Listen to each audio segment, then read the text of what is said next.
सुल्तान खेमे में मौजूद होती हैं, वो रो रही होती हैं। गोंदोज भी इधर अर्तगल साहब का कपड़ा पकड़े हुए होते हैं और उस कपड़े को अपने सीने से लगाते हैं और बोलते हैं कि बाबा जब भी आपकी याद आती है तो मैं आपकी खुशबू को लेने के लिए इस कपड़े को मैं सीने पे लगाता हूँ। और उसके बाद वो सोची के पास जाते हैं और बोलते हैं कि तुम्हें भी बाबा की याद आ रही होगी, ये कपड़ा लो, इसे तुम ओढ़ लो। और वो उस कपड़े को ओढ़ा देते हैं और बोलते हैं कि जब भी बाबा की याद आए तो तुम इस कपड़े से बाबा की खुशबू को हासिल कर सकते हो। और उसके बाद जब वो देखते हैं तो हलीमा सुल्तान रो रही होती है उन्हें देख करके, और उसके बाद हलीमा सुल्तान उन्हें ये दिखाने की कोशिश कर रही होती हैं कि वो रो नहीं रही हैं। जाते हैं गोंदोज हलीमा सुल्तान के पास और बोलते हैं कि अम्मी जान आप क्यों रो रही हैं। हलीमा सुल्तान बोलती हैं कि मैं नहीं रो रही हूँ मेरे बच्चे।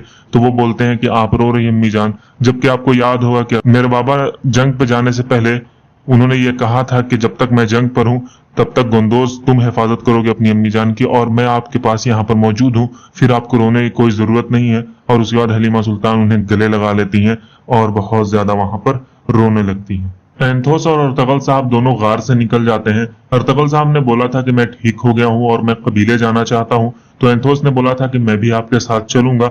लेकिन एंथोस पहाड़ी की तरफ जा रहा होता है अर्तगल साहब को लेकर के, क्योंकि ताजिर ने एंथोस को बोला था कि तुम पहाड़ी के पास लेकर के आओगे अर्तगल को और मैं उसे वहां से अगवा कर लूंगा। वही होता है, अर्तगल साहब लोग उस पहाड़ी के पास पहुंच जाते हैं। तो अर्तगल साहब को लगता है कि वो कबीले की तरफ जा रहे हैं, तो एंथोस बोलता है कि आपका सफर बहुत तवील है अर्तगल साहब, इसलिए क्यों ना यहाँ पर आराम कर लिया जाए। तो अर्तगल साहब बोलते हैं कि ठीक है, और उसके बाद अपने घोड़े से उतरते हैं। दोनों पानी पीते हैं। इतने में क्या होता है कि सामने से वो ताजिर आ रहा होता है और अर्तगल साहब उसे देख लेते हैं। ये वही ताजिर होता है जिसने गवर्नर आरिस को तोहफे में मारिया को दिया था। वो ताजिर अर्तगल साहब से बोलता है कि एंथोस ने आपका अच्छा ख्याल रखा है, उम्मीद नहीं थी मुझे कि आप इतना जल्दी ठीक हो जाएंगे, आप इतने जल्दी सेहतयाब हो जाएंगे। तो अर्तगल साहब कुछ नहीं बोलते। ये जो ताजिर है इसका बस एक ही काम होता है कि वो लोगों को अगवा करता है और उसके बाद अच्छे लोगों के हाथों में बेच देता है जिससे अच्छी कीमत मिल सके। और उसे मालूम है कि अर्तगल साहब की कीमत क्या है, इसलिए वो अर्तगल साहब को अगवा करने के लिए यहाँ पर आया है और उसके बाद वो उन्हें गवर्नर आरिस के हाथों बेचेगा। किले में कोपिक गवर्नर आरिस से बोलता है कि मैंने अपना वादा पूरा कर दिया है, अब तुम्हारी जिम्मेदारी है कि तुम अपना वादा पूरा करो। मशरिक से आने वाले तमाम ताजिर और सौदागर मेरी जेब में रहते हैं, इसलिए अगर तुम सोना दोगे तो हम लोग बाजार को आसानी से खरीद सकते हैं और जो भी ताजिर और सौदागर आएंगे वो आकर के यहाँ पर माल लगाएंगे और यहाँ से खरीदो फरोख्त करेंगे। और उसके बाद बोलता है कि जब दुंदार साहब मुश्किल में घिरे हुए होंगे तो वो मेरे पास आएंगे और बोले कि हम अगला कदम क्या उठाएं, तो मैं उन्हें यही सलाह दूंगा कि तुम हानली बाजार को बेच दो। और जब वो इस बात से राजी हो जाएंगे कि हानली बाजार को बेचना है तो तुम सोना खर्च करोगे और वो सोना मेरा आदमी लेकर के दुंदार साहब के पास जाएगा और दुंदार साहब उसको बाजार बेच देंगे। तो आरिस बोलता है कि आपका मतलब ये है कि हम आपके बंदे के जरिए हम मिलकर बाजार चलाएंगे। कोपिक बोलता है कि बिल्कुल मेरा मतलब ऐसा ही है, अब तुम बताओ कि तुम कितना सोना खर्च करना चाहते हो और बाजार को खरीदना चाहते हो। आरिस बोलता है कि मैं खर्च करूंगा, लेकिन मेरी एक शर्त है, मैं ये जानना चाहूंगा कि जो सोना मैं खर्च कर रहा हूँ वो कहाँ खर्च हो रहा है, कब खर्च हो रहा है। उसके लिए यूनानी और यूरोपीय ताजिर मेरे जेब में रहते हैं और वो लोग भी यहाँ करके अपना माल लगाएंगे और तिजारत करेंगे। अगर तुम इस शर्त पे राजी हो तो ठीक है, वरना फिर मैं बाजार नहीं खरीदूंगा। तो सादुद्दीन कोपिक के पास और कोई ऑप्शन होता नहीं है, वो बोल देता है कि हाँ ठीक है, क्योंकि सादुद्दीन कोपिक ये चाहता है कि आरिस जो है वो बाजार पे पैसा लगाए और बाजार को आरिस खरीद ले। इससे ये होगा कि आरिस और सादुद्दीन कोपिक दोनों मिलकर के बाजार को आसानी से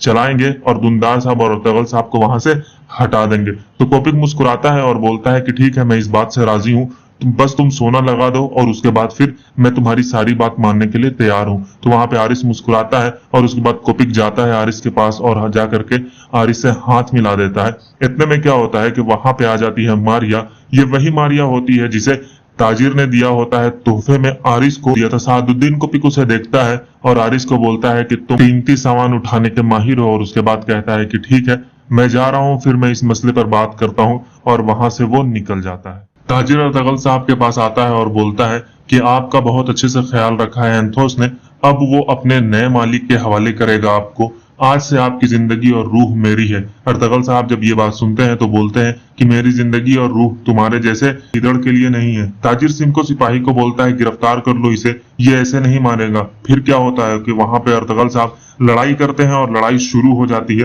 अर्तगल साहब बहुत सारे सिपाहियों को मारते हैं। जब ये सारी चीजें कैदी लोग देख रहे होते हैं तो उनके अंदर हिम्मत बढ़ती है कि अर्तगल साहब के जरिए हम भी यहाँ से रिहा हो सकते हैं। लेकिन क्या होता है कि अर्तगल साहब के सर पे एक सिपाही डंडा मार देता है और वहां पर अर्तगल साहब गिर जाते हैं और वो बेहोश हो जाते हैं। ताजिर एंथोस से बोलता है कि अब आरिस के होश उड़ाने का वक्त आ चुका है, तो वो हमारी मुंह मांगी कीमत देगा। तो एंथोस बोलता है कि अगर गवर्नर आरिस ने अर्तगल की वो कीमत नहीं दी जो हम उससे मांगेंगे तो क्या होगा। तो ताजिर बोलता है कि क्या होगा, हम सुल्तान अलाउद्दीन को ये बता देंगे कि अर्तगल पे हमला करने वाला कोई और नहीं बल्कि गवर्नर आरिस है, और जब गवर्नर आरिस को हम ये बोलेंगे तो वो हमारी कीमत देगा। तो एंथोस मुस्कुराता है और बोलता है कि हाँ ये सही बात है। तो फिर ताजिर बोलता है कि तुम जाओ जाकर के गार में आराम करो और मेरे पैगाम का इंतजार करना। वो उसे गार में भेज देता है। ताजिर आता है अर्तगल साहब के पास। अर्तगल अपनी हालत देखो, अर्तगल अपनी हालत देखो। अर्तगल साहब बोलते हैं कि ये मत समझना कि मैं तुम्हारे सामने झुक गया हूँ। अगर तुम मेरे हाथ भी बांध दो तो मैं तुम्हें अपने दांतों से काट दूंगा। तो ताजिर गुस्से में आ जाता है और बोलता है कि मैं तुम्हारे दांत को तोड़ दूंगा। अर्तगल साहब बोलते हैं कि तुम मुझसे क्या चाहते हो बता दो अभी। ताजिर बोलता है कि मैं तुम्हें बेच दूंगा और मुझे तुम्हारी अच्छी कीमत मिलेगी। तो अर्तगल साहब बोलते हैं कि वो कौन लोग थे जिसने मुझ पर हमला किया है। तो ताजिर बोलता है कि तुम बहुत ज़हीन इंसान हो, लेकिन तुम्हें आगे मालूम चल जाएगा कि वो कौन लोग थे और सारी बातें मालूम हो जाएंगी। और उसके बाद सारे कैदियों को बोलता है कि हम लोग चल रहे हैं, सारे लोग उठो और चलो। और अर्तगल साहब के हाथ में और पैर में भी बांध देता है जंजीर और अर्तगल साहब उसी जंजीर के सहारे चल रहे होते हैं। एक कैदी अर्तगल साहब के पास आता है और बोलता है कि मेरा नाम पीटू हुआ और मैं एक चोर था। मुझे जैसे ही डर हुआ वैसे ही तुम आ गए, लेकिन मैंने देखा कि तुम बहुत बहादुर इंसान हो और यहाँ पर हम सारे लोग गुलाम हैं। अर्तगल साहब उनकी बातें सुन रहे होते हैं और कुछ बोलते नहीं और रास्ते में सीधे जा रहे होते हैं। वो बोलता है कि अगर तुम भाग जाओगे तो सारे लोग मारे जाएंगे और तुम भी मारे जाओगे। तो अगर तुम चोर हो तो तुम मुझे वो चाबी ला करके दे दो जिससे जंजीर खुलती है। तो वहां पर वो बोलता है कि मैं वो चाबी ला करके दे दूंगा, लेकिन हम सब की जिंदगी आपके हाथों में। अर्तगल साहब बोलते हैं कि उसकी फिक्र मत करो, मैं इन जंजीरों से सारे लोगों को निकाल दूंगा और सारे लोग आजाद हो जाएंगे। पीटू बहुत ज्यादा खुश होता है। इतने में क्या होता है कि वो ताजिर देख लेता है कि पीटू अर्तगल साहब से बात कर रहा है। अपने सिपाही को हुक्म देता है कि ये अपना रवैया ठीक नहीं कर रहा है, इसे पूरे रास्ते कोड़े मारो, और सिपाही उसे कोड़े मारना शुरू कर देते हैं। अर्तगल साहब अल्लाह से दुआ करते हैं उसी वक्त और बोलते हैं कि यार अब मुझे इन जालिमों को कुचलने की ताकत दे, और यहाँ पर सींग चौदार कबीले की तरफ आ जाती है। असलहान खातून अपने बालों को संवार रही होती हैं। वहां पे बैठी हुई एक खातून बोलती है कि आपके बाल बिल्कुल रेशम की तरह हैं और बहुत खूबसूरत हैं। तो असलहान खातून मुस्कुराती हैं और बोलती हैं कि बहुत शुक्रिया, और उसके बाद बोलती है कि सिपाही तुर्गुत, और आपकी शादी बहुत अच्छी रहेगी, लेकिन आप शादी कब करने वाली हैं। तो वो बोलती हैं कि जब तुर्गुत आ जाएंगे महाज पर से तो हम लोग इंशाल्लाह शादी रचाएंगे, और उसके बाद आमीन आमीन बोलती हैं। इतने में क्या होता है कि वहां पे ढोल बजता है। तो वो बोलते हैं कि बाहर ये कैसा ढोल बज रहा है, ये अच्छी अलामत नहीं है। इतने में बाहर से आ जाता है एक सिपाही और बोलता है कि असलहान खातून अंदर आने की इजाजत है। असलहान खातून अपने बालों को संवार रही होती हैं तो वो बोलती हैं कि नहीं, बाहर ही से बोलो। वो बोलता है बहादुर साहब और उनके बेटे अभी अभी कबीले के अंदर दाखिल हो रहे हैं। तो उनके हाथ से वो कंघी गिर जाती है और उसके बाद वो उठ करके खड़ी हो जाती हैं और परेशान हो जाती हैं। वो बोलते हैं कि बहादुर साहब का यहाँ आना खतरे से खाली नहीं है, जब भी वो आते हैं तो कोई ना कोई बुराई ले करके आते हैं। और बहादुर साहब अपने सिपाहियों के साथ कबीले के अंदर दाखिल होते हैं। असलहान खातून बाहर निकलती हैं और सिर्फ देख रही होती हैं। सारे लोग बहादुर साहब जिंदाबाद, बहादुर साहब जिंदाबाद बोलते हैं। बहादुर साहब घोड़े पर खड़े हुए होते हैं और उसके बाद बोलते हैं कि अल्लाह का शुक्र है कि जंग से जीतने के बाद मैं अपने कबीले वापस आया हूँ, ये मेरी किस्मत में था। और उसके बाद घोड़े से उतरते हैं, वो असलहान खातून के पास जाते हैं। असलहान खातून बोलती हैं कि आइए बहादुर साहब, खुश आमदीद आपको इस कबीले में। तो बहादुर साहब बोलते हैं कि मुझे अपने भाई के कबीले में आकर के बहुत अच्छा लगा।